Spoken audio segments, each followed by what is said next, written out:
Assalamualaikum warahmatullahi wabarakatuh. Alhamdulillah, kalimat yang selalu kita ucapkan dari lisan kita kepada Zat yang Maha Hidup, Zat yang berdiri sendiri, Zat yang telah menciptakan seluruh apa yang ada di langit, di bumi dan di kedalaman lautan, Zat yang tidak ada sekutu baginya dalam penciptaan tersebut. Dialah yang telah menggantungkan segala nikmat yang Dia berikan kepada kita dengan kalimat Alhamdulillah. Maka sangat wajar kalau kita sering mengucapkan dan mengulangi kalimat ini, terutama di awal aktivitas kita. Juga kita panjatkan salawat dan taslim kepada Nabi besar Muhammad sallallahu alaihi wasallam, satu-satunya guru, kiai, suri tauladan, bahkan nabi yang kita ikuti, kita cintai dan kita hormati, sebagaimana Allah dan malaikatnya memberikan salam kepada beliau. Dan juga sebagai balas jasa dari 23 tahun dari masa hidup beliau yang dihabiskan untuk agama ini. 13 tahun fase Madinah, Mekah, semuanya di fase Mekah ini diisi dengan hinaan, cacian, dianggap penyamun, penyihir, dan puncaknya diusir dari kampung halamannya. Dan kita tahu bagaimana pedihnya bila seseorang diusir dari kampung halaman.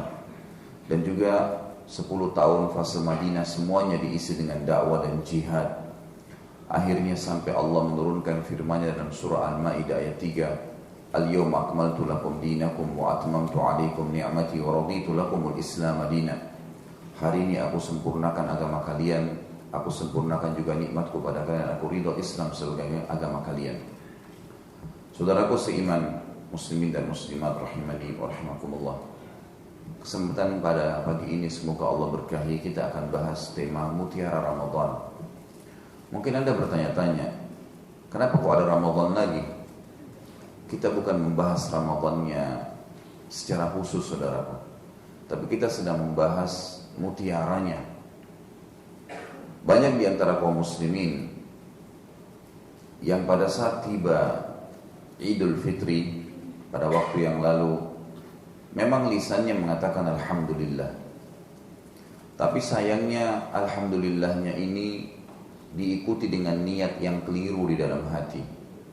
Dan inilah faktor utama 90% yang membuat, kalau Anda bertanya kenapa setelah Idul Fitri, setelah Lebaran, setelah lewat Ramadan, rasanya iman kita lemah ya.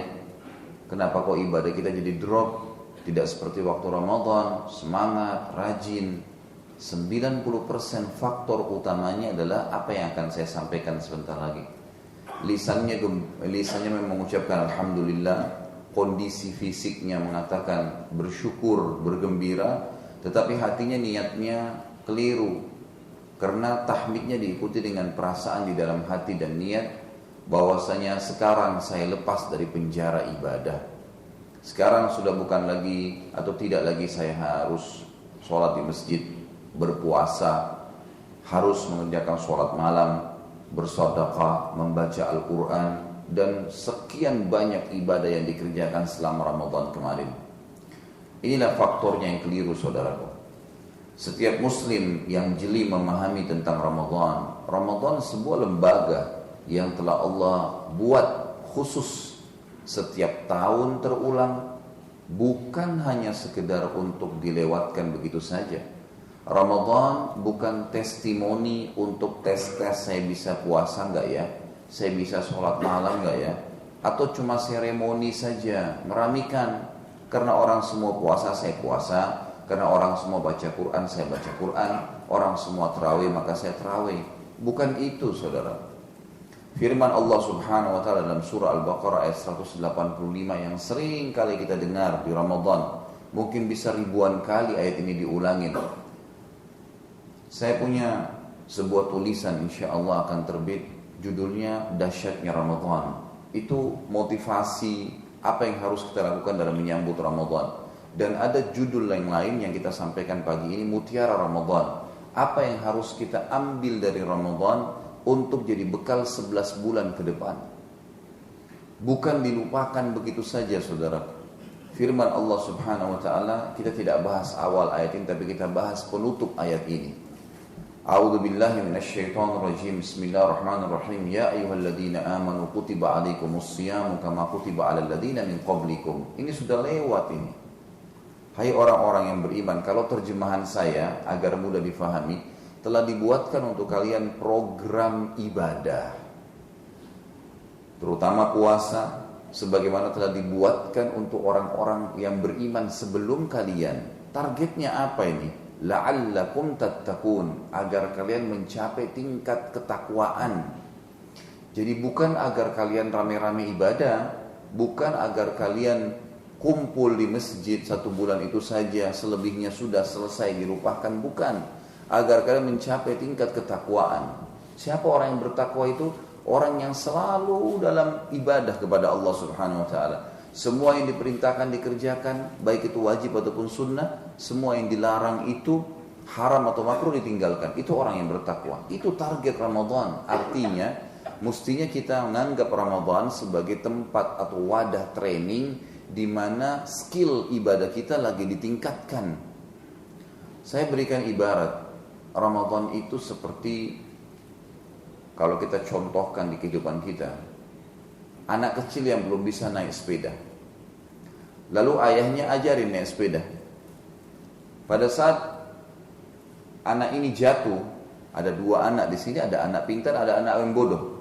Anak yang pintar adalah pada saat dia jatuh dia bilang, ayah bantu saya supaya saya bisa, walaupun dia luka, mungkin berdarah lututnya, tapi tetap dia naik di atas sepeda itu dan dia kendarai sepeda. Begitu dia bisa, maka pedal sepeda akan diputar dengan kencang dan dia akan tingkatkan keterampilannya. Mungkin bannya diangkat, mungkin dia akan modifikasi sepeda itu, dan skillnya itu bertambah, berpindah kepada sepeda motor, nanti mobil, mungkin bisa pesawat tempur gitu. Karena dia terus meningkatkan skillnya. Anak yang kedua yang bodoh adalah anak yang begitu jatuh sekali, udah nangis, bilang ayah saya nggak mau lagi naik sepeda. Sepedanya disimpan sama ayahnya sampai bannya kempes, bahkan dikasih ke orang, dan sampai dia meninggal dia nggak bisa naik sepeda. Ini contoh saja, ibarat orang Ramadan kemarin kita digodok, saudaraku. Saya pakai istilah di dalam buku saya, itu judulnya apa? Saya mengatakan dipaksa. Ya. Kita dipaksa oleh Allah untuk mencapai tingkat ketakwaan, tanda kutip paksa ini ya. Dan memang perlu Bapak Ibu tahu, saudaraku sekalian, semoga Allah senantiasa merahmati Anda. Kita ini harus menggunakan istilah paksa untuk diri kita.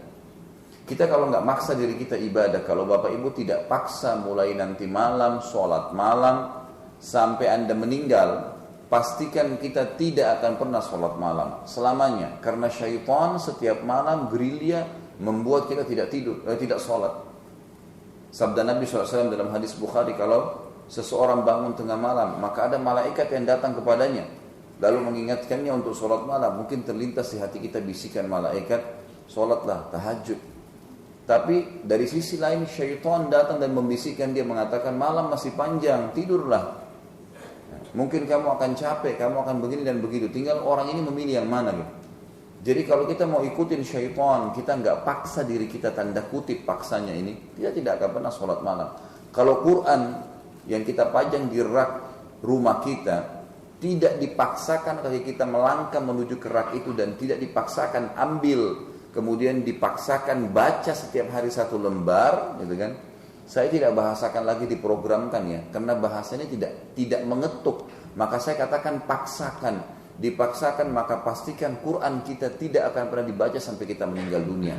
Bahkan kalau rumah itu menjadi warisan, anak cucu kita cuma mengatakan, oh ini Qurannya kakek dan nenek saya, selesai, nggak akan ada manfaatnya. Begitu pula dengan seterusnya, orang miskin lewat, setiap kali ada miskin lewat, fakir miskin, pasti syaitan bisikan, oh dia masih mampu, oh ada orang miskin yang lebih butuh di depan sana, oh kasih saja tetangga kamu, dan seterusnya. Minimal kita lewatin orang miskin dan kita tidak kasih. Kalau kita nggak paksain diri, keluarin dari kantong kita langsung kasih, maka tidak akan pernah bisa kita lakukan. Saudaraku, kata-kata paksa dalam ibadah ini Allah Subhanahu wa taala gunakan dalam Al-Qur'an. A'udzu billahi minasyaitonir rajim. Bismillahirrahmanirrahim. Walladzina jahadu fina lanahdiyannahum subulana. Orang yang memaksakan dirinya menuju ke jalan-jalan kami, jahadu itu mujahadah, memaksa diri, melawan segala macam sifat malas, waswas syaitan, gitu kan, menunda-nunda amal. orang yang memaksakan diri menuju jalan kami akan pandu dia ke jalan kami. Kalau kita ngantuk nih, bangun malam, terus kita paksakan diri, saya mau sholat wudu, sambil ngantuk wudu, kemudian mulai sholat takbiratul ihram, kita mulai sholat, nanti bergulir tuh, lanahdiyannahum subulana, kami akan mudahkan dia ke jalan kami, nanti jadi mudah sholat sampai akhirnya sholat malamnya alhamdulillah bisa dilakukan. Awalnya memang diikuti dengan waswas syaitan, tapi inna kaida syaitani kana dhaifa. Syaitan sangat lemah, saudaraku.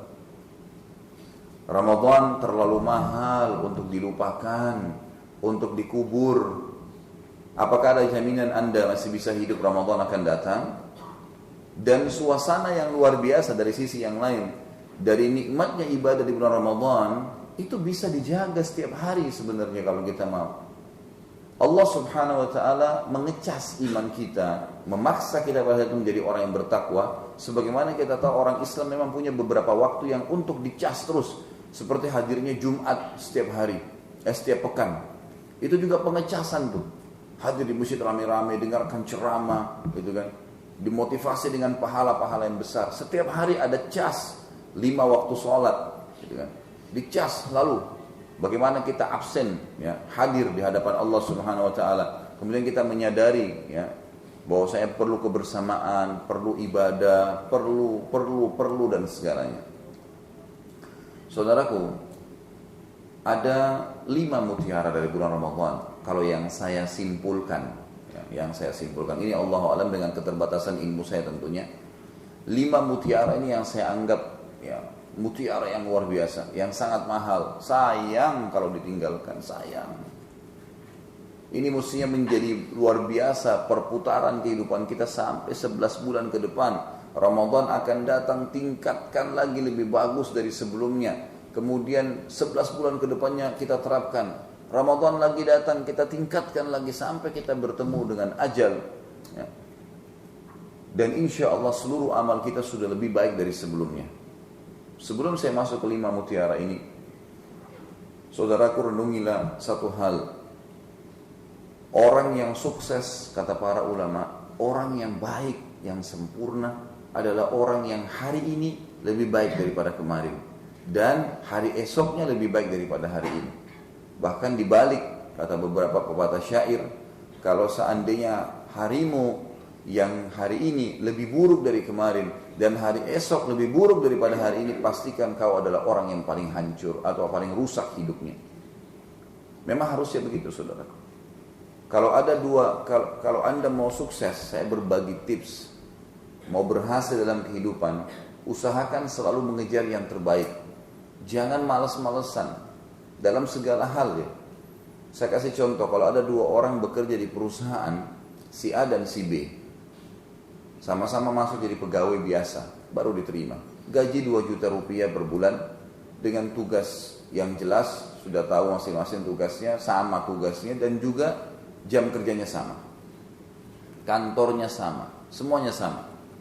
Tapi si A dan si B ini ada bedanya. Si A, begitu masuk diterima jadi pegawai, sudah pakai kostumnya, sudah pakai bajunya, dijalankan kerjanya, sudah, alhamdulillah saya sudah cukup begini. Salah nggak salah itu? Nggak salah. Tetapi orang yang seperti ini kita temukan beda sekali dengan si B yang begitu masuk perusahaan, dipetakan perusahaan tuh, dibuat petanya, kemudian dilihat tuh jabatan-jabatan yang ada di perusahaan itu. Si A, ini jabatan A, B, C, D, E, F, G sampai jabatan tertinggi. Apa saja nih untuk mencapai jabatan-jabatan ini? Apa saja fasilitasnya? Mobil kah, rumah kah, apalah, gaji segala yang ditarik. Kemudian dia target untuk mencapai yang tertinggi, yang dia bisa jangkau. Maka kita temukan nanti si B ini akan berusaha terus mengejar yang terbaik itu. Dan kita temukan 10 tahun kemudian si A sama si B beda. Si A mungkin pada saat itu sudah pensiun, dia sudah tidak naik jabatannya, rambutnya sudah ubanan semua, tapi dia berhenti dari pekerjaan dalam kondisi memang tetap seperti itu, 2 juta rupiah gajinya. Kita temukan si B sudah sampai pada tingkat direktur 10 tahun kemudian. Karena dia punya target untuk itu. Saya punya pengalaman waktu kuliah di kampus dulu di Madinah. Saya waktu tingkat 1 kuliah, nilai saya biasa. Kemudian saya coba melihat subhanallah teman-teman saya, terutama teman-teman saya yang sempat cum laude. Ada satu teman saya namanya Abdurrahman dari Somalia, orangnya Masya Allah. Selalu kalau namanya lulus itu, di nomor 1 terus namanya dia. Mumtaz namanya, nomor 1. Orangnya luar biasa gitu. Kok bisa saya pikir, apa sih sebenarnya kelebihannya orang ini? Dia dengan saya sama-sama punya 24 jam. Bukan dia punya 25 jam, lebih 1 jam, enggak sama. Dia punya 2 mata, saya punya 2 mata. Dia punya 2 kaki, 2 tangan, saya juga sama. Enggak ada bedanya. Dia manusia, saya manusia. Kok dia bisa, saya enggak bisa. Ini sekaligus Anda ambil pelajaran, bagaimana bisa ada perbedaan antara individu. Secara ilmu kejiwaan atau ilmu tarbiyah dalam Islam, dikatakan ini sebenarnya ya kejelian seseorang dalam mencari target hidupnya gitu. Maka saya coba undang dia. Waktu itu kami di satu kamar 3 orang dan di-skat. Masing-masing orang mahasiswa punya meja belajar sama lemari. Saya pun duduk di situ dan teman-teman 2 orang. Kebetulan waktu itu alhamdulillah saya sekamar dengan orang-orang Indonesia. Lalu saya bilang sama Abdurrahman, ini teman saya, akhi, setelah selesai kuliah, bisa nggak saya undang Anda malam ini datang ke kamar saya? Dia bilang bisa, saya datang insya Allah.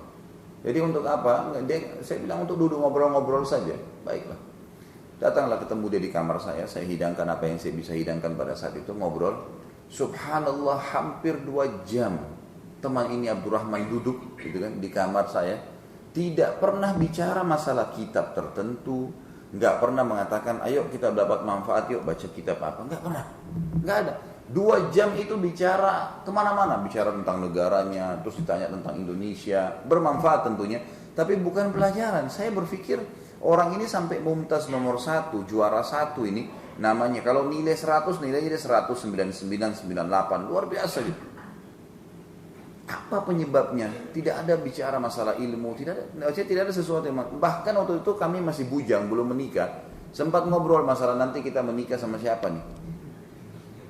Nanti perempuannya harus begini, muslimah, yang mukminah, yang bisa memahami agama. Kita sudah bicara masalah nikah. Kalau bicara masalah nikah, Masya Allah semangat sekali dia. Maka saya waktu itu lihat, apa sebenarnya?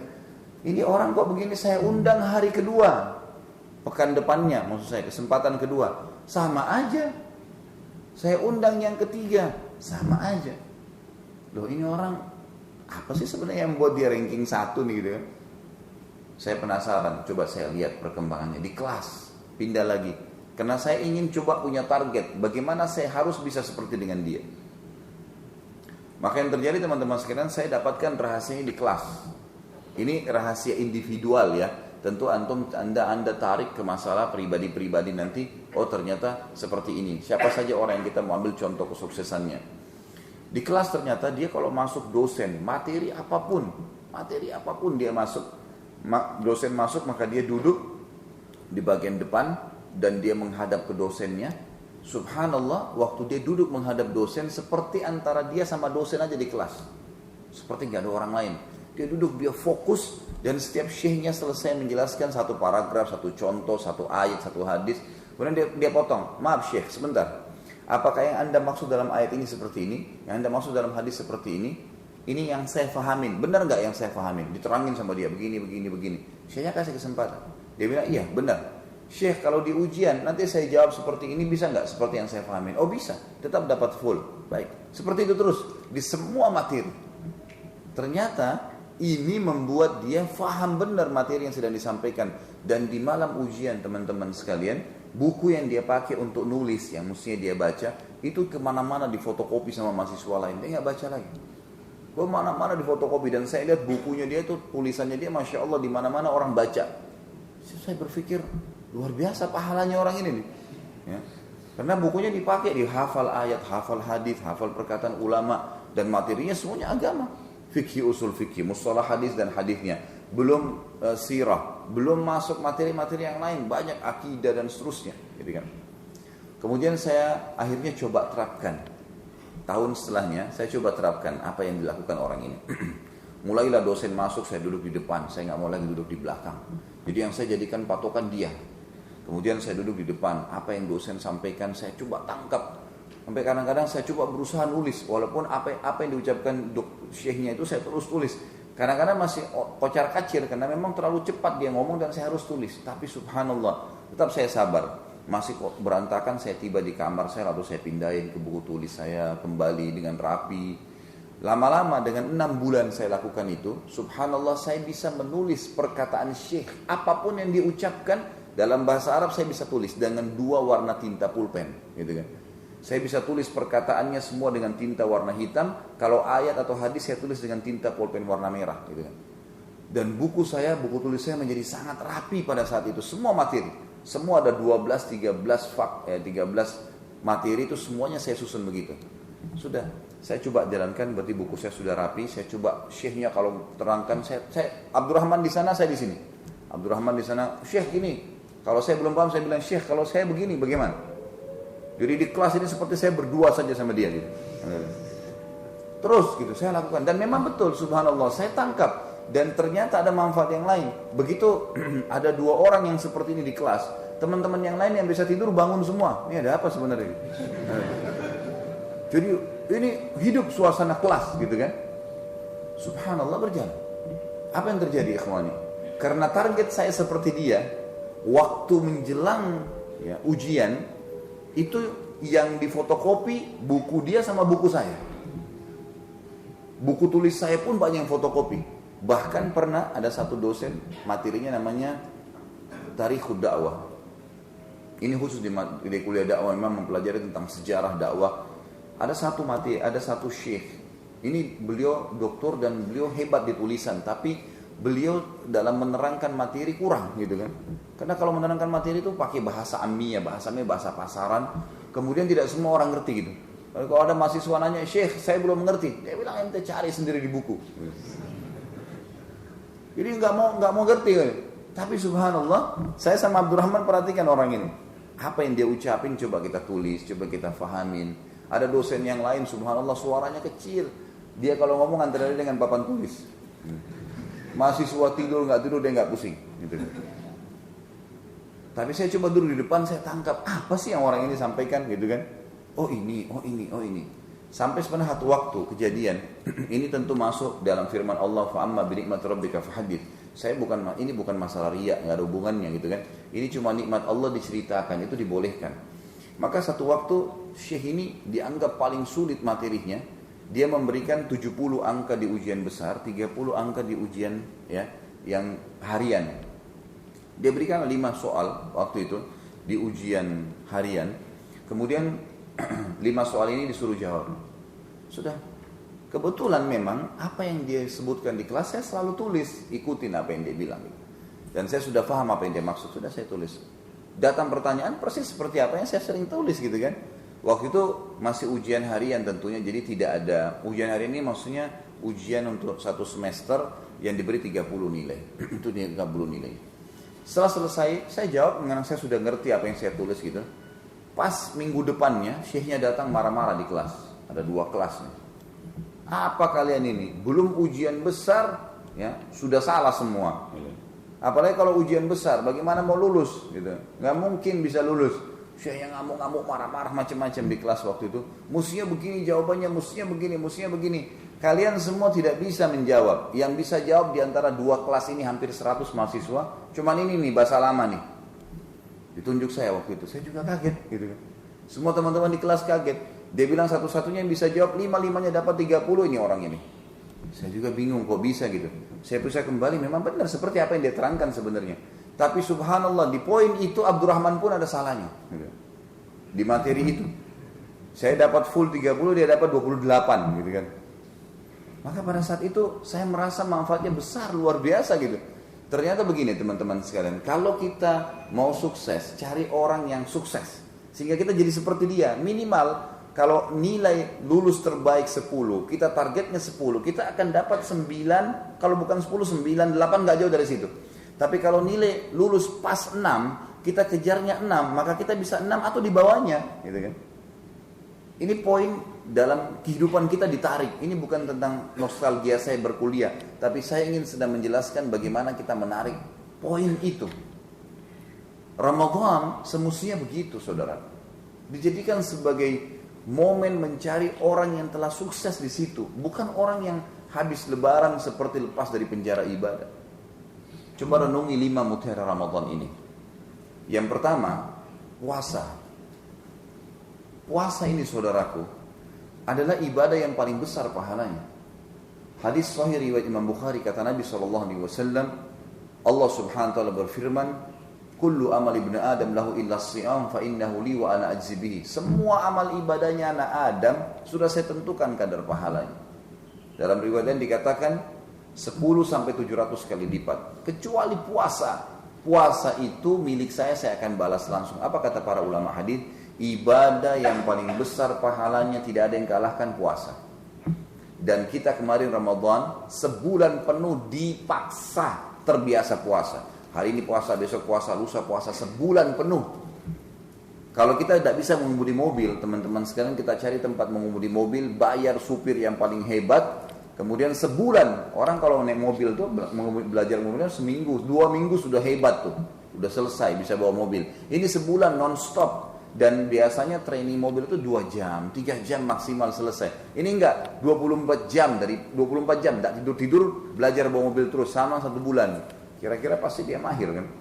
Otomatis dia pasti lebih mahir. Bermanfaatkah hasil training bawa mobilnya kalau dia nggak pernah sentuh setir mobil setelah itu?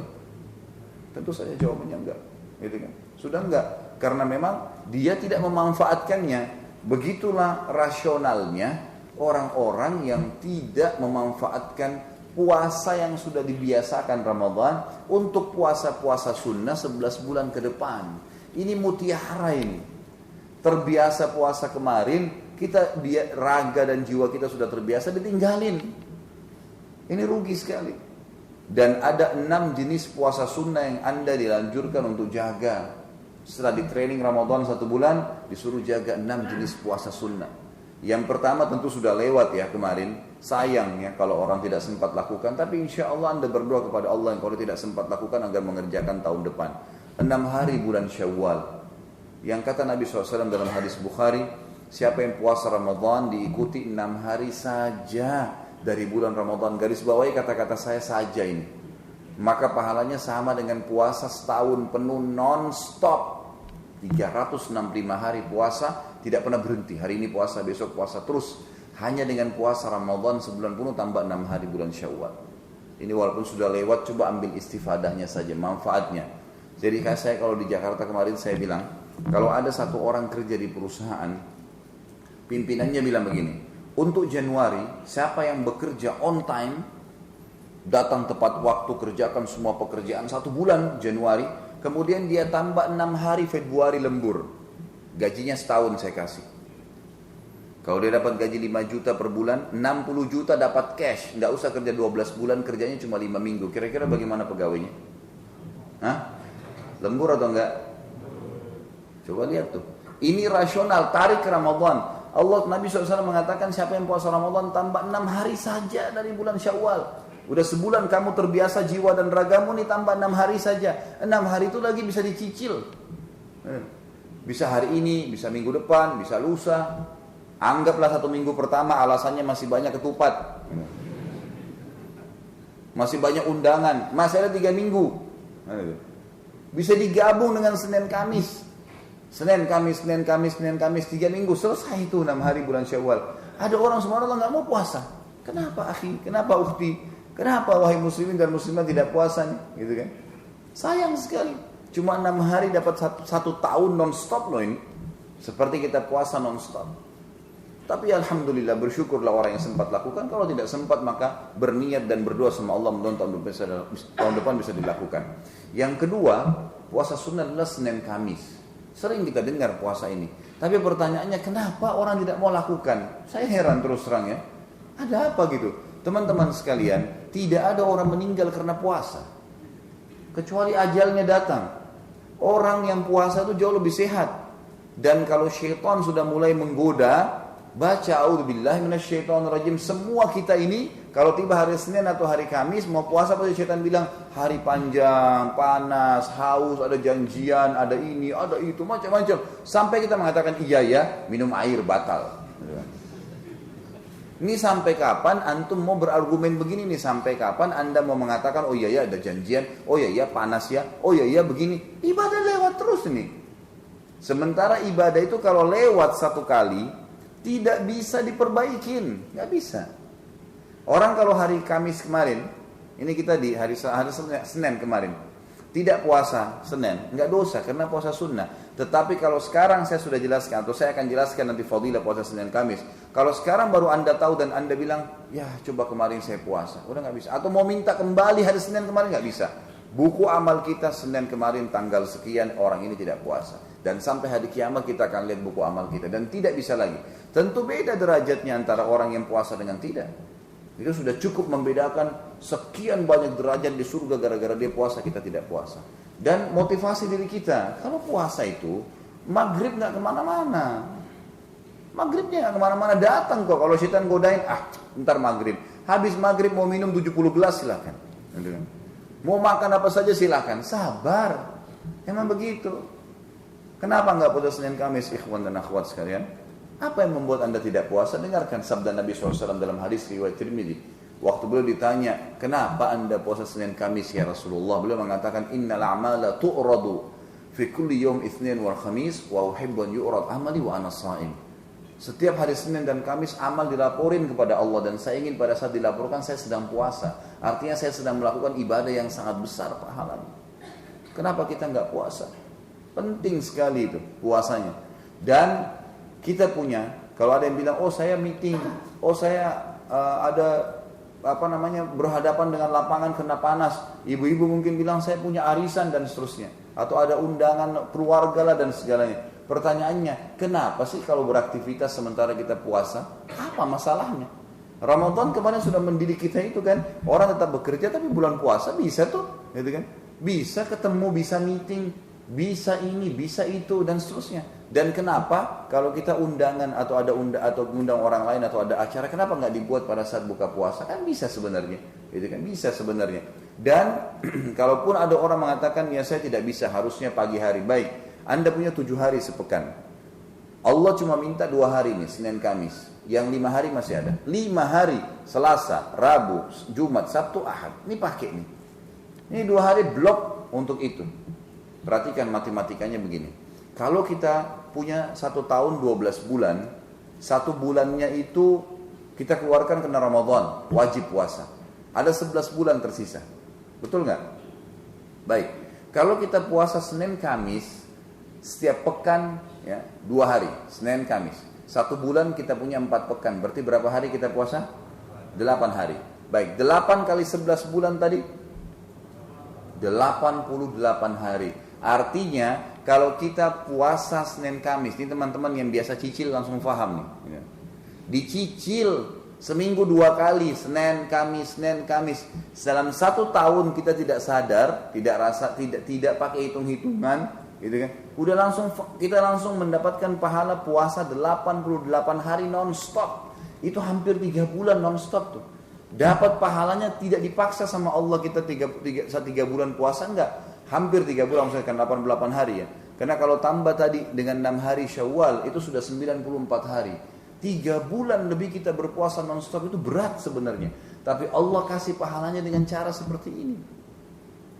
Saya sarankan di Jakarta, jemaah saya dan saya juga sarankan kalau bisa di sini. Masjid perlu memasang spanduk seperti Ramadan. Di masjid ini disiapkan takjil. Sekarang kita pasang, masjid ini menyiapkan takjil puasa Senin Kamis. Motivasi orang. Di Masjid Haram di Mekah dan Madinah sepanjang tahun itu selalu ada sufro plastik buka puasain orang, walaupun bukan Ramadan. Senin Kamis kalau anda lagi umrah, coba lihat tuh masuk salat maghrib penuh tuh, banyak orang berbuka puasakan orang lain. Tetap mereka mengejar pahala itu. Jadi jangan sia-siakan. Ini puasa yang kedua. Puasa yang ketiga, puasa Iyamul Bid, puasa 3 hari setiap bulan. Dalam hadis Bukhari kata Nabi SAW, Saumu 3 ayyam min kulli syahr saumad dahri kullah. Ini hebat sekali nih. Puasa 3 hari berturut-turut setiap bulannya sama dengan puasa setahun penuh. 3 hari kerja gaji setahun. Yang penting berturut-turut. Afdolnya dikerjakan 13, 14, 15. Afdolnya. Kalau nggak sempat boleh tanggal berapa saja, yang penting 3 hari berturut-turut. boleh 1, 2, 3, boleh 21, 22, 23, yang penting setiap bulan Hijriyah kita blok 3 hari untuk puasa. Itu penting sekali untuk dikerjakan. Nah ini kalau kita puasa 3 hari, sama dengan puasa setahun pahalanya. Sebagian ulama hadis bilang, 3 hari ini setiap bulan, pokoknya selesai 3 hari dicatat pahala 1 tahun. Atau 3 hari ini digabung 3 kali 11, berarti 33 hari.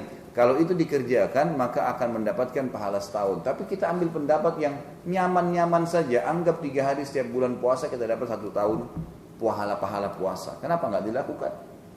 Bisa dipilih Senin, Selasa, Rabu misalnya. Seninnya bisa digabung niatnya. Karena puasa sunnah atau ibadah sunnah boleh digabung niatnya. Boleh puasa Syawal tadi misalnya pas Senin, Selasa, Rabu, apalagi bertepatan dengan tanggal 13, 14, 15 ini yang paling afdal dari bulan Hijriyah. Maka misalnya Senin, Selasa, Rabu itu 13, 14, 15. Tanggal 13-nya kita boleh niat sekalian puasa Senin, puasa Ayyamul Bid ya, dengan puasa Syawalnya. Bisa diniatkan 3 sekalian dalam hati kita. Pahalanya besar dan mudah. Kalau 3 hari setiap bulan dikali 11 bulan berarti 33 hari. Ditambah tadi 88 hari Senin Kamis, ditambah 6 hari bulan Syawal, itu keluarnya kurang lebih 127 hari. Anda sudah memblok buku amal Anda dalam 1 tahun dari 365 hari dengan 127 hari. Ini luar biasa nih. Ya. Kalau ditambah Ramadan 30 hari berarti 157 hari. Tambah puasa yang keempat, dan ini yang saya ingin titik beratkan. Banyak orang tidak faham sehingga mereka tidak mengamalkan. Puasa 9 hari di awal bulan Zulhijjah. Banyak orang mengatakan Ramadan, ustadz-ustadz kita menyampaikan berpuasalah, ibadahlah, beginilah, motivasi, hadisnya banyak disebutkan. Benar itu, bukan tidak salah. Bukan salah itu, benar. Tetapi jarang diantara ustadz-ustadz kita, Allahu a'lam, saya pernah ceramah di depan para dai-dai, mereka juga baru tahu gitu. Banyak mereka yang tidak paham masalah ini. Kalau ternyata ada hari-hari yang bukan cuma sama dengan Ramadan, mengalahkan Ramadan. Itulah 10 hari pertama bulan Zulhijjah. 10 hari pertama Zulhijjah. Kalau misalnya lebaran nanti tanggal 24 September, berarti mundur 9 hari dari situ.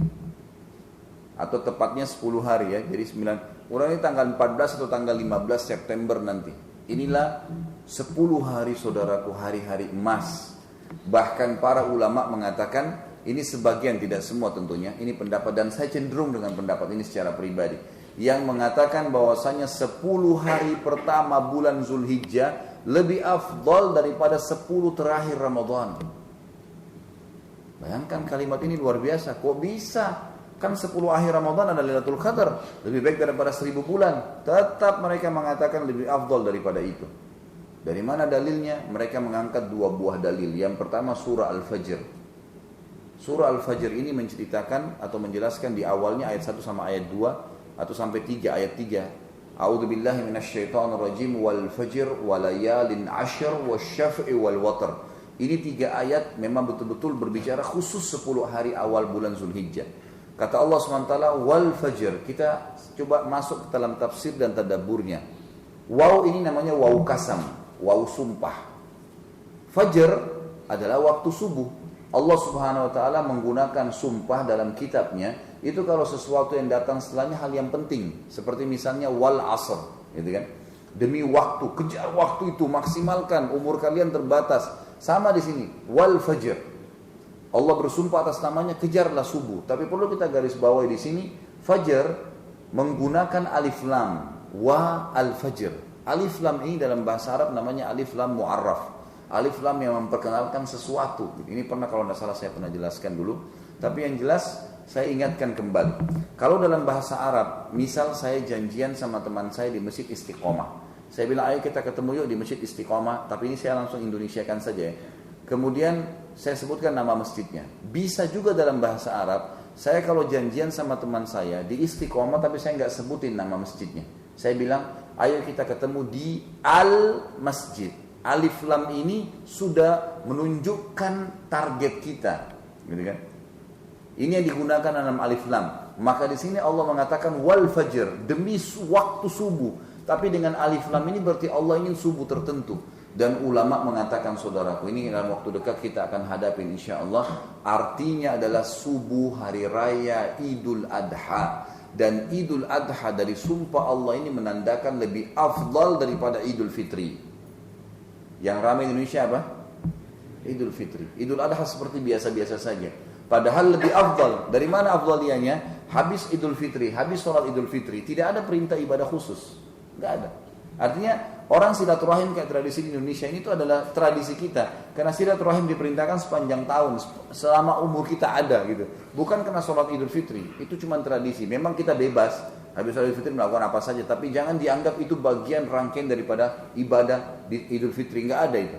Artinya habis sholat Idul Fitri bebas, tapi habis sholat Idul Adha ada ibadah kurban, ibadah khusus. Fasalli rabbika wanhar. Salat Idul Fitri, Idul Adha itu dan wanhar, ya sembelihlah, gitu kan, pada saat itu. Ada ibadah khusus. Makanya dia lebih afdal. Lalu Allah mengatakan garis bawahi ayat keduanya, ayat yang mulia, walayalin ashr.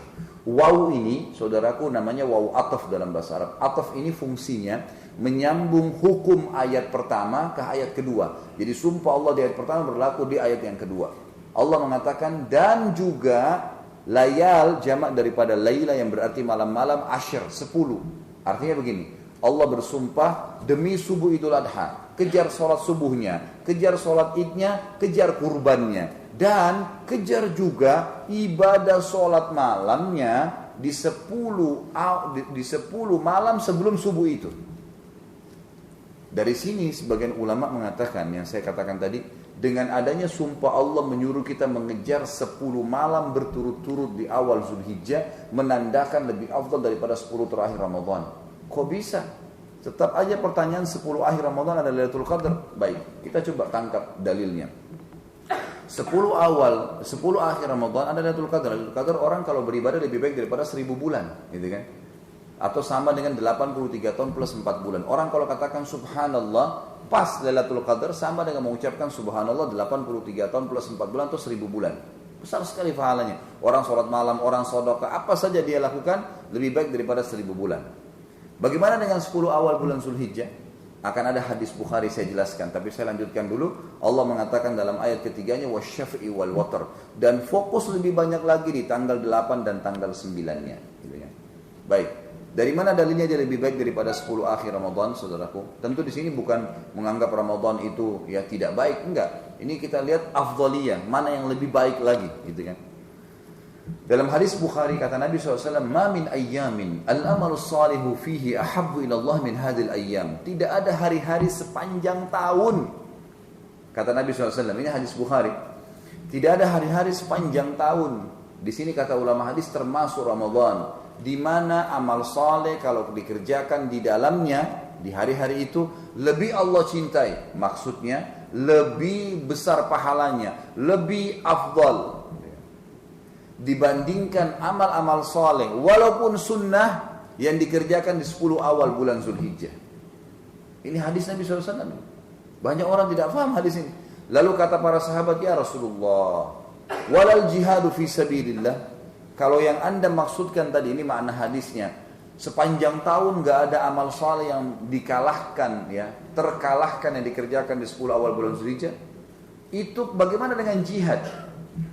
Karena senyum saja dengan seorang muslim, sedekah dengan 1000 rupiah, memberikan segelas air tepat di 10 awal Zulhijjah, itu perbuatan yang paling Allah cintai, mengalahkan ibadah-ibadah di bulan-bulan lain. Maka sahabat mengatakannya, Rasulullah, jihad di jalan Allah. Jihad ini berat, keluar, meninggalkan istri, meninggalkan anak, meninggalkan pekerjaan, masuk medan perang, bisa ditangkap oleh musuh seketika, nggak ada kamar mandi, makannya susah. Banyak masalahnya, tapi begitu mati terbunuh, mati syahid, masuk surga tanpa hisab.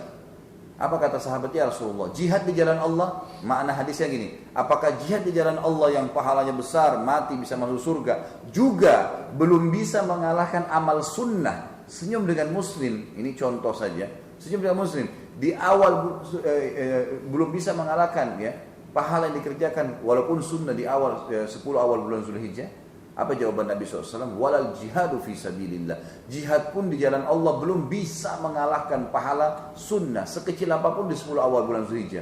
Ikhwani, saudaraku, ini kurang dari sebulan dari sekarang. Kita sudah masuk bulan Dzulqa'dah.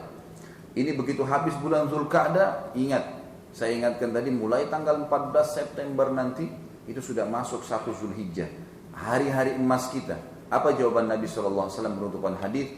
Illa rajulun kharaja bi nafsihi wa malihi wa lam yarji bidzalika bi syai'. Kecuali satu keadaan, ada seorang laki-laki yang keluar berjihad, perang, gitu kan? Dia bawa seluruh hartanya, dia bawa jiwanya juga. Artinya dia ke sana ke medan perang itu, kalau dia punya 1 miliar, dibawa semua 1 miliar. Beli senjata, memberikan makan mujahidin, pokoknya dihabiskan di jalan Allah. Dia pun ikut berperang. Kemudian kata Nabi SAW, dia tidak membawa pulang keduanya. Habis hartanya disodokahkan semua, dia pun mati syahid, baru sama pahalanya dengan amalan sunnah yang dikerjakan sekitar apapun di 10 awal bulan Zulhijjah. Para ulama yang mengatakan lebih awal daripada 10 akhir Ramadan begini. Kalau orang dapat Lailatul Qadar, apakah begitu dapat Lailatul Qadar dia dapat jaminan ya akan selamat dari siksa kubur? Hah? Kira-kira orang kalau dapat Lailatul Qadar dapat jaminan enggak selamat dari siksa kubur? Ada jaminan enggak? Enggak ada. Tapi orang kalau mati syahid ada jaminan selamat dari fitnah kubur. Orang kalau dapat Lailatul Qadar, kalau meninggal, jenazahnya masih dimandiin enggak? Masih dimandiin, dibersihin kotoran, dipakai kain kafan. Orang mati syahid itu sudah enggak dimandiin dengan baju itu, langsung masuk ke kuburan. Orang yang masuk dalam orang yang dapat Lailatul Qadar tetap masih kena fitnah kubur, masih ditanya oleh malaikat siapa Tuhanmu, siapa nabimu dan seterusnya. Orang mati syahid kata Nabi SAW selamat dari fitnah kubur, nggak ada pertanyaan malaikat lagi, sudah selesai. Orang yang dapat Lailatul Qadar belum ada jaminan dia bisa selamat dari hisab hari kiamat. Belum ada jaminan, masih bisa ditimbang amalnya, baik atau buruk, masih bisa masuk neraka walaupun dapat Lailatul Qadar. Tapi orang mati syahid dijamin nggak ada lagi hisab, nggak ada timbangan amal, diampuni semua dosanya.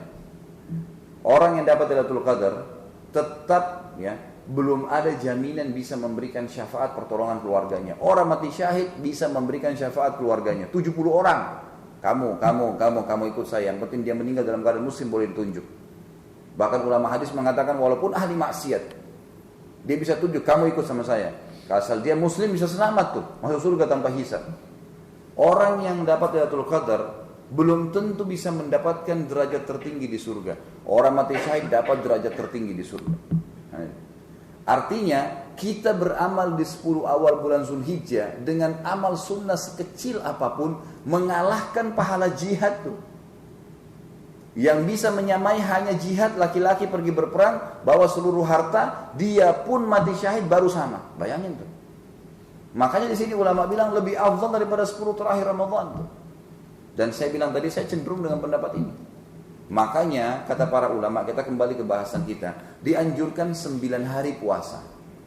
Tanggal 1 sampai tanggal 9-nya. 10-nya enggak puasa, tanggal 10 karena tanggal 10 itu adalah Idul Adha. Kita nggak boleh puasa di hari Lebaran, gitu kan? 9 hari itu puasa, malam harinya sholat malam. Dan perlu kita ketahui, Lailatul Qadar yang mulia itu terjadi cuma 1 malam, di malam-malam ganjil. Di sini Allah mengatakan walayalin asyr, 10 malamnya itu semua kejar, bukan 1 malam, semuanya kejar, semuanya lebih afdal daripada jihad. Jangan sia-siakan nih. Maka kita dianjurkan puasa. Kalau Anda bisa puasa 9 hari, alhamdulillah. Kalau tidak bisa, maka tentunya kita boleh puasa berapa hari saja. Kalau juga tidak bisa, maka minimal jangan kehilangan tanggal 9-nya, yang dikenal dengan hari Arafah. Dalam hadis Bukhari dikatakan, waktu ditanya Nabi SAW tentang puasa hari Arafah, beliau mengatakan yukaffiru sanatal madhi wal baqiyah. 1 hari puasa itu, hari Arafah, bisa mengampuni dosa-dosa setahun yang lalu dan setahun yang akan datang. Belum dikerjakan sudah diampuni. Itu luar biasa, gitu ya. Dan ini dilakukan bagi orang yang tidak haji. Jadi kalau ada yang dengar acara kita ini, dia mau haji, maka nanti di hari Arafah Anda nggak boleh puasa, gitu kan? Tapi kalau misalnya Anda tidak haji, maka di sini anjurkan puasa. Karena Nabi SAW dalam hadis Bukhari dikatakan waktu haji tidak berpuasa di hari Arafah dan tidak menganjurkan jemaah haji untuk ya puasa. Tapi beliau motivasi masyarakat Mekah yang tidak ikut haji waktu itu untuk puasa. Sebagian ulama mengatakan ini untuk mendapatkan fadilahnya atau berkahnya hari Arafah. Puasa yang kelima adalah puasa 2 hari dari bulan Muharram, 9 dan 10. Dikenal dengan hari Tasu'a dan Ashura. 2 hari. Tasu'a diambil dari kata-kata Tis'a dan Ashura diambil dari kata-kata Asyara yang berarti 9 dan 10. Landasan hukumnya adalah hadis Bukhari. Kita ambil dulu hukumnya puasa tanggal 10 Muharram. Ya, 10, 1 bulan setelah itu. Ini tadi Zulhijjah, 1 bulan setelah itu Muharram. Saudaraku, hadis Nabi SAW yang berbunyi waktu datang seorang sahabat habis sholat duha mengatakan, ya Rasulullah, hari ini biasanya orang-orang Yahudi itu pada puasa, hari Asyura.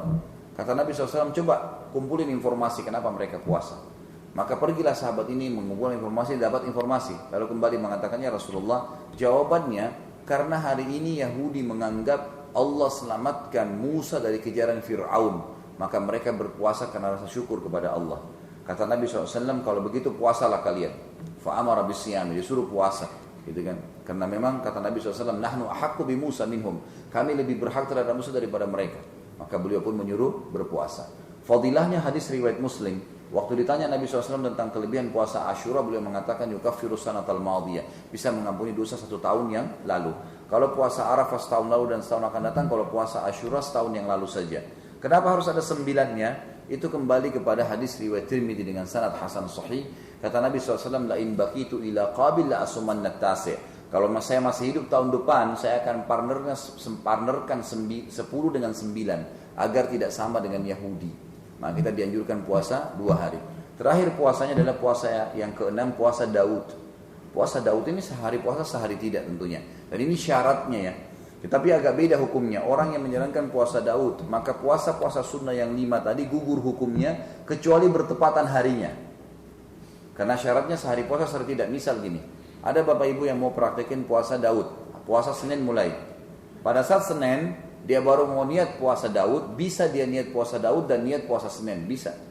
Tapi kan Selasa dia tidak boleh puasa, Rabu dia puasa, hari Kamis dia nggak puasa. Hari Kamis dia nggak puasa. Kalau ada yang bilang enggak, hari Kamis saya mau puasa juga, ini nggak bisa, dia batalin puasa Daudnya. Karena syaratnya puasa sehari, berbuka puasa sehari. Nabi SAW pernah berpuasa wisal namanya. Wisal itu menyambung. Nabi SAW kadang-kadang puasa, ini khusus untuk Nabi SAW ya. Beliau puasa sampai azan maghrib nggak buka puasa. Besok nggak buka puasa, hari ketiga baru buka puasa. Namanya puasa menyambung, puasa wisal. Abdullah bin Umar radhiyallahu anhu waktu tahu kejadian tersebut, beliau mengatakan, ya Rasulullah, saya juga ingin jalankan tuh. Kata Nabi SAW, tidak boleh wahai Ibnu Umar. Ini khusus buat beliau. Kalau kau ingin puasa pun yang banyak, maka maksimal sehari puasa dan berbuka puasa sehari. Nah, tapi di sini puasa Daud lebih afdal. Kata Nabi SAW, puasa yang paling afdal adalah puasa Daud. Kenapa lebih afdal? Karena secara kuantitas akan lebih banyak. Begini kita hitungnya. Kalau kita tadi puasa 6 hari Syawal, kita punya 6 hari. Tambah Senin Kamis 88 hari. Tambah tadi puasa Ayyamul Bid 3 hari, berarti 33 hari dalam 1 tahun. Kemudian tambah Ramadan 30 hari. Tambah lagi 9 hari ya, bulan Zulhijjah, dan tambah 2 hari dari bulan Muharram. Semua totalnya itu 168 hari. 168 hari. Kalau 1 tahun ada 365 hari. Jadi masih kurang lebih ada 190 sekian hari yang memang masih kosong dari puasa, gitu kan? Tetapi kalau puasa Daud berbeda. Kalau kita tadi 1 tahun punya 11 bulan, sehari puasa sehari tidak, berarti dari 11 bulan itu kita punya 5 bulan setengah puasa. Karena sehari puasa sehari tidak. Tambah Ramadan 1 bulan berarti 6 bulan setengah. Sementara kalau kita tadi gabungkan semua itu 168 hari, kurang lebih 5 bulan kita berpuasa atau 5 bulan setengah. Berarti bedanya hampir sebulan antara orang puasa Daud dengan puasa yang lainnya. Inilah mutiara yang pertama, dan mohon maaf ini agak panjang saya jelaskan karena memang ini inti bahasannya sebenarnya. Ingat, berpuasalah saudaraku, karena kita sudah dilatih kemarin Ramadan, belum jauh nih, ini masih baru 1 bulan yang lalu Syawal habis. Baru kemarin kita masih jiwa dan raga kita masih bisa. Dan ingat, Ramadan kemarin syaitan dibelenggu. Dibelenggu maksudnya apa? Kalau kayak kita lomba lari sama syaitan nih, kita bebas lari, syaitannya diikat kakinya, dia cuma bisa loncat-loncat. Selama 1 bulan, bayangkan jarak kita sama syaitan nih, kita bukan lebih 10 meter, 20 meter, enggak. Jarak kita dengan syaitan sebulan. Kalau antum lari, anda lari dari Indonesia, selama sebulan non-stop, nggak pakai istirahat 24 jam, sudah sampai di Saudi itu sebulan. Jadi setan kalau bahasa saya kemarin Ramadan itu sudah ketinggalan 1 bulan, udah jauh sekali di belakang. Ada orang bodohnya setelah Idul Fitri tiba ditunggu setannya. Ini setan jauh nih, ditunggu, berhenti. Sampai setan di sebelahnya, bahkan lebih. Begitu lebih setannya taruh lagi jarum-jarum di depannya, diinjak-injak berdarah-darah lagi. Kenapa ini? Biarin dia ketinggalan gitu. Setan itu sudah susah ngejar kita kemarin Ramadan itu susah. Udah susah sebulan penuh puasa, dia diikat gitu kan. Kita biasa sebulan terawih, biasa mengaji. Ini setan sudah jauh ini, udah susah dia jangkau kita. Seperti anak SD mau godain orang kuliah gak bisa. Susah, dia godain pun, setan kita sudah tahu. Tapi kalau kita berhenti ibadah, maka kembali lagi levelnya. Ditarik lagi dari kuliah ke SD lagi gitu. Maka rugi. Mutiara yang kedua, sholat malam. Kita udah tahu sholat malam tentu, sering kita dengar sholat tahajud. Saudaraku terawih, tahajud, qiyamul lail, qiyamul Ramadan sama aja. Cuma beda-beda istilah saja. Cuma tarawih diistilahkan dengan istirahat. Apa itu maksudnya tarawih istirahat? Karena setelah sholat ba'diyah isya, Nabi SAW mencontohkan itu. Biasanya kalau hari-hari selain Ramadan, Nabi SAW tidur dulu, kan gitu. Di sepertiga malam atau per 2 malam beliau bangun. Kalau kita sekarang jam 12, jam 1, 2 malam kita bangun sampai subuh sholat. Jadi lebih afdal tidur dulu. Tapi Ramadan berbeda. Ramadan begitu habis sholat ba'diyah langsung sholat tarawih gitu kan. Langsung sholat tahajud sebenarnya dimajukan. Maka ini dinamakan tarawih. Tarawih artinya santai. Karena kita nggak ada beban. Habis sholat ba'diyah langsung sholat malam. Dan ini agar minimal umat Islam setahun sekali bisa tercatat di buku amalnya sholat malam. Kalau nggak ada sholat tarawih nggak bakal sholat malam tuh gitu. Tapi yang kita ambil pelajaran sebulan penuh dengan motivasinya. Siapa yang dirikan malam Ramadan dengan keimanan dan harap pahalanya maka akan ya diampuni dosanya yang telah lalu. Gitu. Terbiasa. Ada sebuah hadis yang agung begini. Masalah sahur ya.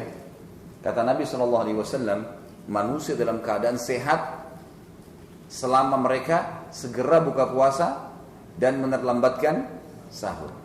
Baik, begitu azan kita disunnahkan ambil 2 butir 3 butir kurma, baca doanya tentu bismillah, zahabal dhama wa thabatal ajru insyaallah.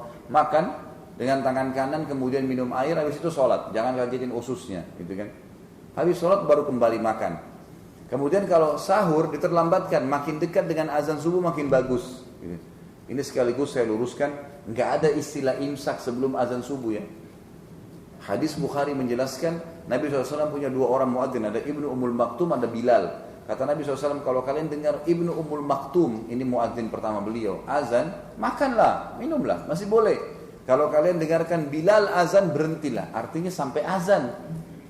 Kita enggak, 20-30 menit, bahkan 4 menit sebelumnya sudah imsak. Bahkan ada seorang mu'allaf baru masuk Islam di Makassar kemarin cerita. Itu kan ceritanya, dia karena tidak paham, dia kira imsak itu harus berhenti, enggak boleh lagi makan. Dia lagi bangun telat nih, masih baru 4:30, azannya jam 5 gitu. Dia makan buru-buru. Anaknya bilang, ini sudah imsak nih, gitu kan. Dimuntahin kembali itu makanan. Lu takut batal puasanya, kesian. Tidak paham hukum, maka nggak boleh. Memang harus sampai azan, saudaraku. Dan saya anjurkan teman-teman melalui media ini, bagaimana supaya jadwal-jadwal imsak pun kalau mau disebarkan, memang pada saat azan. Jadi jadwal subuh aja. Itu sesuai dengan sunnah Nabi SAW. Allahu a'lam. Baik, kita kembali ke hadis tadi. Kalau kita renungi, umumnya saya tanya jemaah saya di Jakarta, Bapak Ibu sekalian, Anda kalau makan sahur berapa jam sih sebelum subuh? Umumnya jawabannya 1 jam, umumnya. Sebelum subuh, ada yang ibu-ibu bilang 2 jam karena mereka harus masak. Anggap 1 jam waktu makannya. Saya bilang, Bapak Ibu, ini apa hubungannya dengan sholat malamnya? Saya bilang, Bapak Ibu sadar nggak? 1 jam sebelum subuh itu adalah 1/3 malam. Itulah hadis Bukhari yang berbunyi kalau tertinggal 1/3 malam, Allah turun ke langit bumi, pencipta langit dan bumi, menanyakan kepada malaikat, adakah yang punya hajat saya penuhi, ada yang minta tolong saya tolong, adakah yang bertaubat saya ampuni. Kita tidak sadar kemarin sebenarnya, sadar atau tidak sadar sebenarnya, kita sedang dibiasakan dengan makan sahur sebulan Ramadan untuk bangun di waktu mulia itu. Kenapa sekarang kita nggak bangun? Rugi. Kata Nabi SAW, afdalus salati ba'dal maktubah salatul qiyam, hadis Bukhari. Salat yang paling afdal setelah salat 5 waktu adalah salat qiyam, salat malam. Maka jagalah. Kata Nabi SAW, jagalah salat malam itu karena dia adalah ya Dia adalah kebiasaan orang-orang soleh sebelum kalian. Ada sedikit kisah, insya Allah nggak lama lagi waktunya saya akan selesaikan. Tapi saya ingin sampaikan sebuah kisah. Kalau Bapak Ibu pernah dengar, alhamdulillah. Kalau belum dengar, ada seseorang bernama Zubaidah. Pernah dengar nggak nama Zubaidah? Ada yang istrinya namanya Zubaidah di sini? Jangan anggap buruk ya. Zubaidah itu nama ratu. Ini nama istrinya Harun al-Rashid. Pernah dengar nama Harun al-Rashid ya? Khalifah Abbasi. Ini terkenal ya. Sebagian ahli sejarah mengatakan dia orangnya suka ibadah, yang paling gemar jihad. Pasukan perangnya kemana-mana. Terkenal juga dengan ada ibadah-ibadah kesolehannya. Istrinya namanya Zubaidah. Zubaidah terkenal dengan kesolehannya. Suka yang paling gemar sedekah. Paling suka sedekah. Dikumpul-kumpulin hartanya, dikeluarkan sedekah. Dan salah satu hasil karyanya Zubaidah yang masih ada, kalau Bapak Ibu lagi jalan dari Arafah ke Muzdalifah, satu waktu nanti haji atau umrah, kalau umrah lebih jelas gitu kan, karena biasanya cuma tour city. Dari Arafah ke Muzdalifah, nanti di sebelah kanan ada gunung yang agak panjang.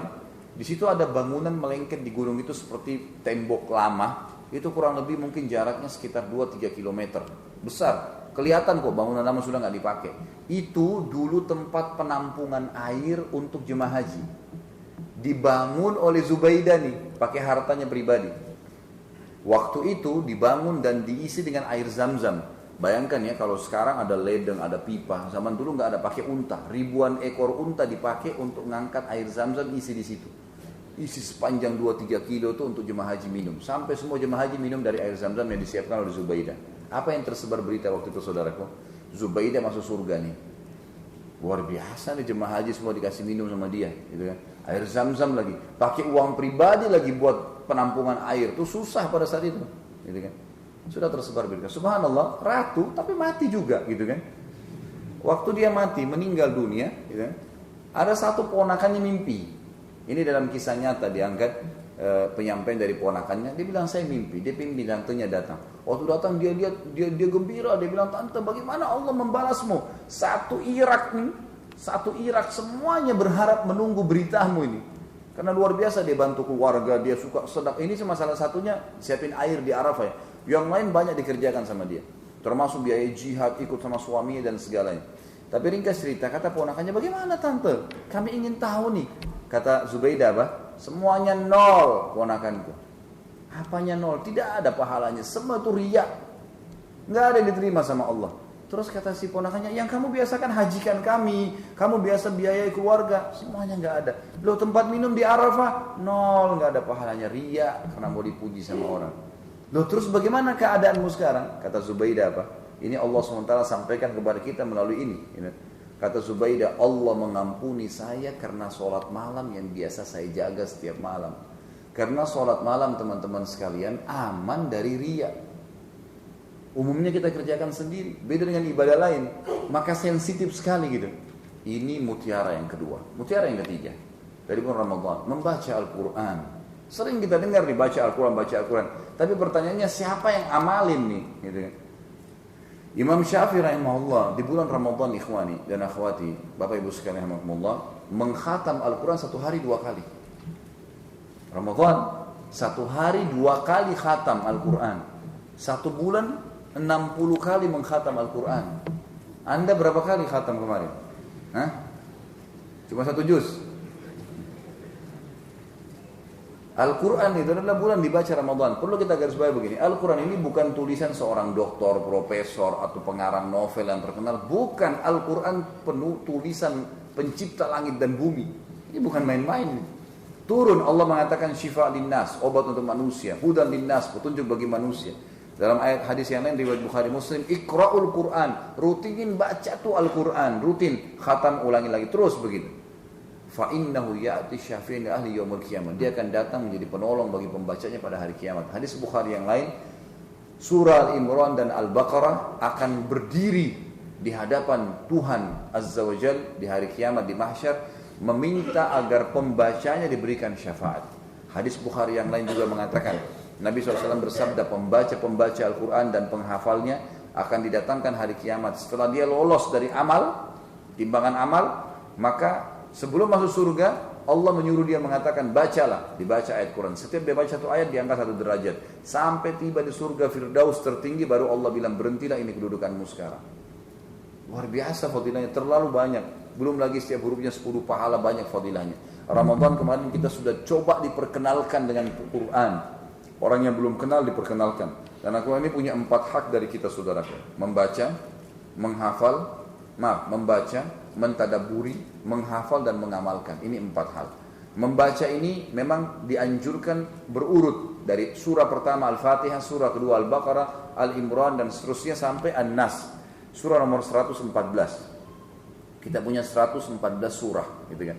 Ini dibaca, ulangi, khatam. Ini ngerti nggak apa-apa. Yang penting bisa baca. Karena Nabi SAW suruh baca. Ini belum masuk dalam masalah memahami artinya. Dibaca dulu, bacaannya benar. Karena ini ada hukum sendiri, gitu kan. Kemudian yang kedua, mentadaburi. Tadabbur ini khusus mengambil makna dan hukumnya. Dan ini tidak harus berurut. Ini bisa diambil surah-surah yang Bapak Ibu senang. Misal, bapak-bapak mau surah yang nama laki-laki, ada surah Muhammad, ada surah Ibrahim, ya, ada surah Yunus, ada surah Yusuf, gitu kan. Ibu-ibu mungkin mau yang perempuan, ada surah Maryam, ada surah An-Nisa. Jadi 114 surah itu coba ya dilihat, lihat mana yang paling menarik. Atau mungkin kita penasaran dengan nama-nama hewan, ada surah Al-Baqarah, ada surah Al-Ankabut, ada surah Nahl, ada surah Fil. Coba pilih, oh Ankabut itu laba-laba, Allah cerita tentang apa sih, gitu kan. Baik, kita ambil surah itu. Surah nomor 29 ayatnya jumlahnya sekian. Baik, baca coba. Per 10 ayat. Kata Ibnu Mas'ud radhiyallahu anhu, kami tidak pernah melewatkan satu hari kecuali kami sudah mempelajari Al-Quran. Bacaannya, kemudian tadabburnya, makna dan hukum-hukumnya, menghafalnya dan mengamalkannya. Gitu kan. Jadi 10 ayat saja. Baca 10 ayat itu khusus baca ayat, baca terjemahannya. Supaya tahu hukumnya. Kalau kita baca per hari 10 ayat, berarti 1 bulan kita punya 300 ayat. Dan perlu kita tahu Al-Quran ada 6.666 ayat, gitu kan? Kalau kita baca 10 ayat per hari, berarti 1 bulan kita punya 300 ayat, 1 tahun kita punya 3.600 ayat. Kurang dari 2 tahun kita sudah mengkhatam Al-Quran dari sisi tadabburnya. Udah pernah baca minimal terjemahannya. Selain bacaan tadi, Al-Quran yang dikhatam. Yang ketiga menghafalnya. Menghafal juga dengan metode yang sama. Coba 10 ayat aja per hari, gak usah lebih. 10 ayat per hari. Mudah, ringan. Dan ingat setan akan bilang susah, berat, enggak, lawan. Gitu kan? 10 ayat per hari. Kalau 10 ayat per hari, Anda ulang-ulangi di sholat sunnah, sholat duha, sholat qabliyah, sholat ba'diyah. 10 ayat itu, rakaat pertama 5 ayat, rakaat kedua 5 ayat. Nanti salam 2 rakaat lagi setelahnya, baca lagi, ulangin. 1 hari insya Allah sudah hafal tuh.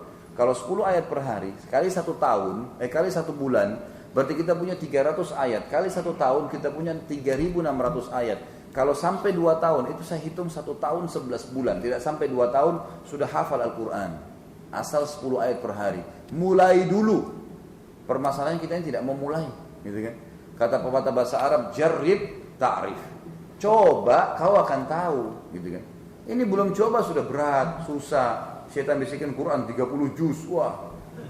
Hafal mulai dari surah yang paling Bapak Ibu suka. Surah apa saja, tidak harus berurut. Tidak harus teratur dengan juznya, nggak apa-apa. Per surah bisa. Surah ini, surah ini, surah ini. Lama-lama nanti selesai juga tuh. Dan saya bilang tadi di awal, ingat, target kita 10, kita bisa dapat 10 atau 9. Kan gitu. Jangan targetnya susah. Terlalu inna ata'ina wal asr, nggak selesai-selesai. Gitu kan. Sampai sudah ubanan surah itu terus yang dibaca. Gitu kan. Orang semua sudah di mana derajatnya di surga, kita masih di situ terus. Gitu kan. Jadi coba hafal, mulai. Para sahabat masuk Islam 60-70 tahun hafal Quran, Bapak Ibu sekalian.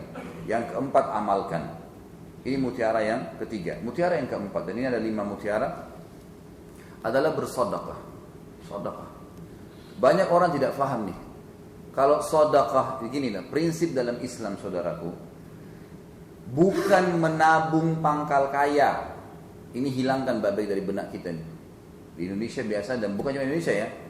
Umumnya teori ekonomi menabung pangkal kaya, suka hemat, nabung berarti jadi kaya gitu. Ini pemahaman yang batal dalam Islam. Pangkal kaya itu apa? Sedekah. Keluarkan di jalan Allah, datang tuh. Hadis Bukhari, kata Nabi SAW, Allah berfirman, ya bena Adam, amfik alaik. Wahai anak Adam, sedekah dulu di jalanku, aku akan berinfak untukmu.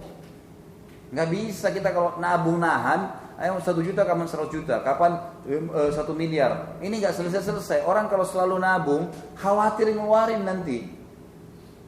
Dan kalau berikan, Allah berikan selalu yang terbaik, saudara. Jangan 1000 baru, 1000 tua, 1000 tua yang dikasih ke Allah. Dengan 1000 tua di celengan masjid itu minta kekuatan, kesehatan, kekayaan, masuk surga, selamat dari neraka, rewel. Dengan 1000 tua, 1000 baru dipakai belanja air mineral di luar. Ini gimana sih, gitu kan? Berikan yang terbaik buat Allah, Allah akan kasih terbaik. Ingat, keluarkan. Abdurrahman bin Auf radhiyallahu anhu datang keuntungan 1 peti emas, keuntungan dagangnya, nggak bisa tidur. Dia bilang sama istrinya, bilang, kenapa Abdurrahman? Dia bilang, saya nggak bisa tidur nih, ini ganggu saya nih. Kok uang begini banyak? Kita mungkin kalau begini malah kita hitung terus simpan. Abdurrahman bin Auf bilang, saya nggak bisa tidur nih, ganggu saya. Kata istrinya, terus apa saran Anda? Saya mau sedekahin. Perhatikan muslimah, apa yang dikatakan oleh istrinya Abdurrahman bilang, saya mau sedekahin. Dia bilang, sedekahkan, bukan tunggu dulu bagian saya mana gitu. Sedekahkan gitu kan, keluar didukung. Apa yang terjadi? Ini riwayat sahih. Besoknya datang 2 peti emas, disodakain semua. Lusanya 3 peti emas. Ini riwayat sahih. Sampai dia menjadi miliardernya sahabat. Dan kita tahu semua kisah sahabat, kisah orang-orang saleh. Bapak Ibu bisa ikuti di YouTube ceramah saya, sudah ada serial sahabat. Udah pernah bahas Abu Bakar, Umar, Uthman, Ali, Talha, Zubair. Dan insya Allah nanti kedepannya ini Sabtu akan datang atau awal September kita akan bahas Abdurrahman bin Auf. Semuanya hidup mereka sukses, punya sampai tidak bisa dihitung hartanya, miliaran, ya kan gitu. Ada yang sampai triliunan mungkin hartanya. Itu subhanallah, harta-harta tersebut datang karena sedekah. Keluarin. Ingat hadis Bukhari, ya. Kita tutup dengan hadis ini di poin keempat dan kita tutup nanti dengan poin kelima insya Allah. Mungkin tinggal butuh 10-15 menit. Dalam hadis Bukhari dikatakan pernah ada 2 orang Bani Israel. Kata Nabi SAW, dua-duanya kita anggap inisial A dan B. Semua satu kota itu butuh ya hujan turun, tapi musim kemarau, peceklik, panas sekali.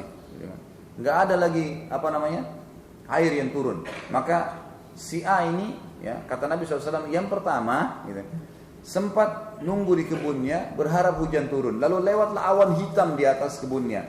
Lalu dia dengar suara di awan hitam itu mengatakan, turunkan hujan kepada si fulan, temannya dia si B di sebelah.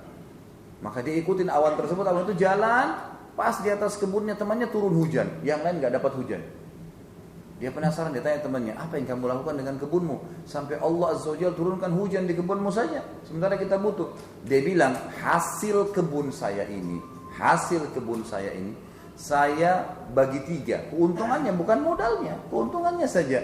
Sepertiganya saya langsung keluarkan di jalan Allah, sepertiganya, gitu kan, saya kembalikan ke modal, sepertiga saya gunakan untuk keluarga saya. Sepertiga keuntungan diberikan. Ini luar biasa. Itu penyebab datangnya rezeki. Ada ipar saya di Ternate. Kebetulan kakak saya yang perempuan menikah sama satu dokter THT dari Ternate. Kakaknya dia saya kunjungin di Ternate, ada ceramah kebetulan waktu itu. Pas pulang ceramah sekitar jam 11 jam 12 malam, saya duduk lagi ngobrol-ngobrol. Tiba-tiba kebetulan atap beliau itu pakai seng. Ada seperti suara batu besar, pang gitu. Saya kaget. Dia ketawa, dia senyum gitu. Dia bilang itu suara mangga baru jatuh gitu. Jadi di belakang rumahnya ada pohon mangga, rupanya kena pakai seng dan mangganya besar, bunyinya ribut gitu. Ini jam 12 malam waktu itu. Kemudian dia bilang ini mangga, orang Ternate bilang mangga madu. Kalau Jakarta bilang mana lagi? Saya nggak tahu di sini. Mangganya kalau dipotong ada titik-titik madunya gitu. Ini enak sekali. Dia bilang ini manis, mau nggak? Ayo ambil dipotong, saya makan berdua. Terus sambil ngobrol, tidak sengaja dia bilang sama saya, ini pohon mangga saya tidak pernah berhenti berbuah sepanjang tahun. Oh, saya bilang Masya Allah, memang dikasih bibit apa? Dia bilang enggak, saya nggak kasih apa-apa. Udah, saya biasa saja gitu kan, ya dia tumbuh begitu. Cuma dia bilang sama saya waktu saya sudah mau bubar, udah mau tidur masing-masing. Dia bilang cuma pohon mangga ini saya nggak pernah larang orang untuk ambil. Siapa saja mau ambil silahkan, berapa bau pun dia tidak larang. Besok pagi habis sholat subuh saya ke belakang rumahnya pengen lihat pohon mangga itu. Pohon mangga itu kurang lebih 3 meter aja tingginya, cuma 3 meter. Dan Masya Allah memang rindang sekali daun-daunnya dan buahnya banyak. Tangkai-tangkainya itu saking beratnya sampai hampir kena paving blok di belakang rumahnya itu. Pohon itu tidak terlalu besar. Ternyata pohon ini saya lihat dengan mata kepala saya, setengahnya pohon itu dalam rumahnya dia, setengahnya lagi di luar temboknya dia. Jadi itu tuh ada gang, orang sering lewat. Terus dia keluar, dia bilang, ini yang dalam rumah saya yang saya pakai sama keluarga, yang luar sana orang mau ambil silahkan. Kadang-kadang lewat pedagang, diambil, dipetikin, jual. Saya bilang, ini rahasianya kenapa buah antum non-stop sepanjang tahun. Ini yang hadir nih, yang selalu kalau buahnya nunggu setahun sekali, itu karena antum plastikin. Plastik ada yang tulis jangan disentuh. Luar biasa. Buka kasih orang gitu. Sedekah mendatangkan itu. Ini fakta lapangannya ini. Coba kalau kita makan di satu rumah makan, bisa rumah makan apa yang di sini dikenal? Anggap aku makan Padang yang Indonesia sudah kenal. Kita makan enak nih, ada nasi, ada rendang, ada segala makan. Misalnya 30-50 ribu, enak kita makan. Coba praktekin dan insya Allah lihat hasilnya. Kalau kita rasa enak makan tuh, coba beli porsi yang sama.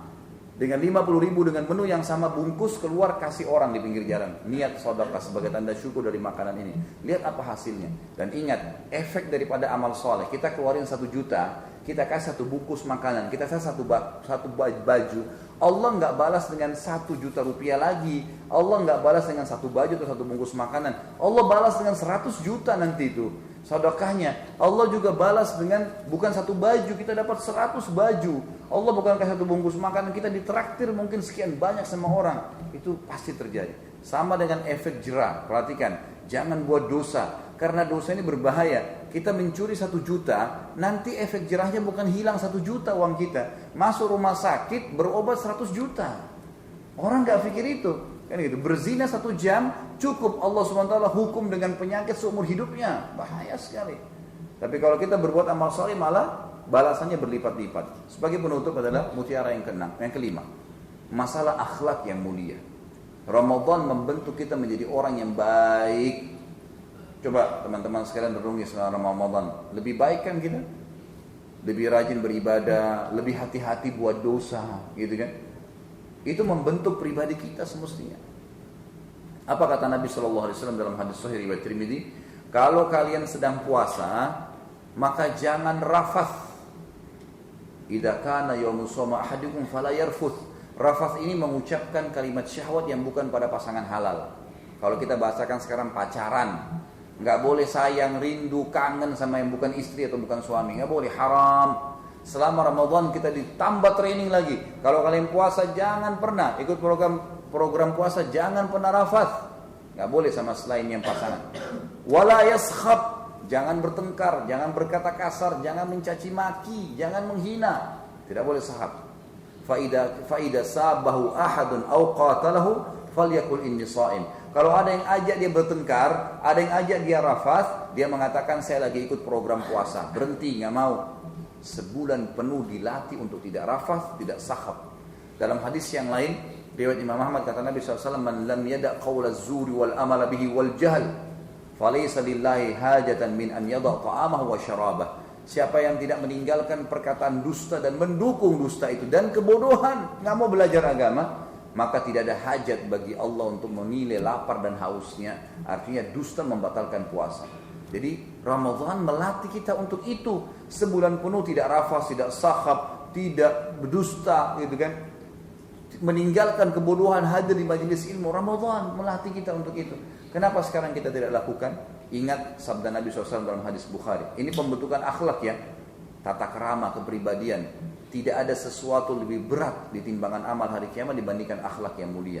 Dan kata Nabi SAW dalam hadis yang lain, saya pemimpin di camp istana di surga. Ada 1 camp istana di surga. Nabi SAW tetangga kita di situ. Di awal surga bagi orang yang meninggalkan perdebatan walaupun dia benar. Jadi dalam Islam kita lagi bicara sama seseorang ini. Kalau kita tahu kita benar dia salah, kita bilang tapi seperti ini. Dia ngotot gini, tapi kita sudah tahu dia salah. Ya udah, sudah terserah kamu. Tinggalin aja. Enggak usah habisin waktu, sudah enggak ada gunanya. Ada orang subhanallah disampaikan memang dia cari kebenaran. Oh tapi saya pernah dapat begini. Kita kalau masih terus mencari kebenaran silakan. Tapi kalau kita jelaskan bantah, udah ya sudah terserah kamu. Wa idza khatabahumul jahiluna qalu salama. Kalau diajak ngobrol sama orang bodoh tidak mau juga dia paham, tinggalin. Gitu kan. Kata Nabi SAW, saya pemimpin di awal surga, camp di sana bagi orang yang meninggalkan perdebatan walaupun dia benar. Nggak usah ribut-ribut untuk apa. Dan saya pemimpin di tengah-tengah istana surga, di camp di sana, bagi orang yang meninggalkan dusta walaupun bercanda. Nggak boleh, gitu kan. Bercanda pun tidak ada dalam Islam. Orang mukmin yang keluar dari mulutnya emas, jujur dan benar, selesai, nggak ada yang lain. Dan itu adalah hal yang positif, gitu kan. Kemudian yang ketiga kata Nabi SAW, dan saya pemimpin di camp istana tertingginya surga bagi orang yang memiliki akhlak yang mulia. Tutur katanya santun, tidak emosional. Semua dilatih Ramadan tuh. Kita kalau lagi Ramadan ada yang ajak bertengkar. Walaupun kita tidak paham hadis ini, tentu kita malas mau bertengkar. Lagi puasa. Gitu kan? Ada orang buat maksiat, kenapa ya dia buat itu? Ada orang tidak puasa, kenapa ya orang tidak puasa? Terbentuk itu, kepribadian itu. Situasi dan kondisi membentuk kita itu. Maka kita dibentuk akhlak karimah. Jangan kembali lagi jadi rusak 11 bulan ke depan, saudaraku. Jadi kan ini mutiara, jadi baik. Semoga Allah Subhanahu wa taala tentu menerima seluruh amal yang kita kerjakan, dan juga semoga seluruh muslimin yang masih sakit disembuhkan penyakitnya seberat apapun itu, dan semoga seluruh muslimin yang terlilit utang dilunasi utang-utangnya, semua yang belum dapat hidayah diberikan hidayah, yang sudah dapat hidayah semoga Allah mudahkan untuk mengamalkan, dan semoga seluruh muslimin di seluruh pelosok bumi ini, terutama di Palestina, di Syria, di Yaman, di Irak, di Myanmar, dimanapun mereka berada, Allah berikan kemenangan dan kemudian Islam, dan juga Allah partisipasikan kita dengan pahala baik dengan jiwa kita, dengan doa kita, dan dengan harta kita. Dan semoga Allah yang maha murah, pemurah dan maha pengasih yang sedang melihat kita, dan juga malaikatnya menyaksikan di masjid yang mulia ini, menyatukan kita semua di surga firdausi tanpa hisab, sebagaimana Allah satukan kita di masjid yang mulia ini. Terima kasih waktunya, semoga saja bermanfaat. Kalau benar dari Allah, pada saat saya mohon dimaafkan. Subhanakallahumma wa bihamdika asyhadu an la ilaha illallah astaghfirullah wa atubu ilaih. Wassalamualaikum warahmatullahi wabarakatuh.